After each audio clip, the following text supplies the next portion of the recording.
We all know that our most precious resource is our children. We also know that we have an obligation, indeed a duty, to educate our children to the fullest extent possible. To develop those young minds and brains and watch them learn, watch them grow, and watch them conquer is the most inspirational thing that we can see. Other states are doing everything they can to develop these young minds, to inspire these young minds, to nurture them and have them grow and accomplish great things. They in turn stay and help the state reach its potential and be all that it can be. We have an obligation to do likewise, and we have the opportunity to do likewise. Let's do it with our children. In Kentucky, we have taken a definition of gifted children that is very broad, and of that I'm proud. That means that children may be identified as intellectually gifted, gifted in a specific academic area, in creativity, in the visual and performing arts, or in leadership. The most compelling reason to advocate for appropriate educational opportunities for children who are gifted and talented is because all children deserve that, and gifted and talented children particularly deserve that because it's not happening all the time, every place right now. All students, elementary, middle, and high school level students, should be academically challenged every single day. Lack of challenge academically can result not only in underachievement, but also in psychosocial problems. We want all children to be provided a rigorous curriculum, but rigor means different things for different children. It means providing a depth and a complexity of learning for these children, and that is very different from one gifted child to the next. To treat children as a mass grade and to only look at average scores and decide that it's more economically feasible to raise the bottom up and get a better and then achieve a better average. Of course, that's fantastic in its own right, but to neglect the accelerated learners and to the ones that are talented and skilled, to put resources toward those type children really also pays back to society many times over. I think it's really important that we do not forget our gifted learners as we march toward proficiency. Many of those students are already proficient, but we need to have expectations that those students achieve at distinguished levels in their area of giftedness. In exceptionally gifted students at that early age, I think teachers see a real enthusiasm for learning. In order for that enthusiasm for learning to continue in all of our gifted students as they progress P through 12, we really see that there needs to be an individual learning plan in place for that student and mentor teachers that are advocating for that student to ensure that they take advantage of all the opportunities. All children deserve to make continuous progress, and unfortunately what sometimes happens with our gifted population is that they don't even make 1 year's progress during a year's time. But if they come to school and the curriculum is just a grade level, one-size-fits-all curriculum for all children, and it's not their size, then they may not make even a year's progress when they could do so much more than that.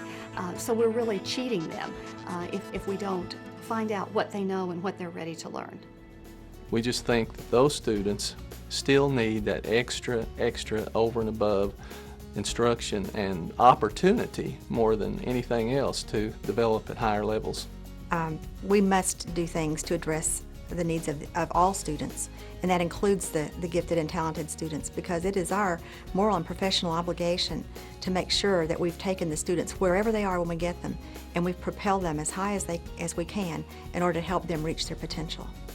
The gifted students of today will go on to lead the Commonwealth and hopefully the country in the next few decades. That if you try to sell them short and not give them what they deserve and force them to their potential, you lose that. And the potential captains of industry and scientists and lawyers and politicians, that you'll lose that. And that's just something that can't be tolerated in this state.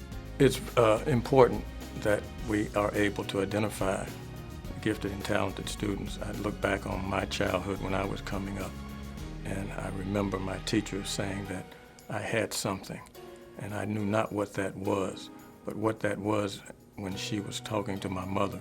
She saw something in me that she wanted to be able to address and pull out. And I think back, what if she had not been able to see what I was able to do in an art class? It is so important that we provide those same kinds of learning experiences for our most gifted and talented children in the state of Kentucky, so that we're developing those future leaders who not only become good citizens, but are good thinking citizens who truly can make a difference as we look to the future. There's a direct economic link between educating our children early on and also educating our students as they continue through this process to make sure that we take them to the highest level in an effort to maintain their services in the state of Kentucky. Quite honestly, the gifted and talented have been neglected in Kentucky, and you cannot say it any other way. You know, we're not blaming anybody, but we just need money. A school service providing individual, in-depth, and challenging courses is sought after by professionals in any community, because they are looking to challenge their children so that each child has their educational needs met at the highest professional level. All stakeholders must pick up the torch, carrying it for the academic progress of students and the real emphasis on academics. It's important for the superintendent's organization to pick up this charge and to deliver it to the individual districts, and to be actually the banner carrier for the individual school districts. If we do a good job with that, then the parents are going to be informed, and sky's the limit. And I just can't emphasize enough the need for a strong professional development program in gifted education in a school that is ongoing. It cannot be a one-time workshop over the summer, but each year and throughout the year we must provide continuous professional development for the teachers who are working with our gifted students on a daily basis. Proficiency to me is a parallel to Jim Collins' book Good to Great, where he says good is the enemy of great. When you're trying to focus on being a good organization, oftentimes you don't make it to become a great organization. When we simply focus on getting students to proficiency, to me that's sort of a minimum competency goal. What we want to really do is to get them beyond proficiency. Gifted students are the gems of our community as well as our nation, and we should do all that we can for them.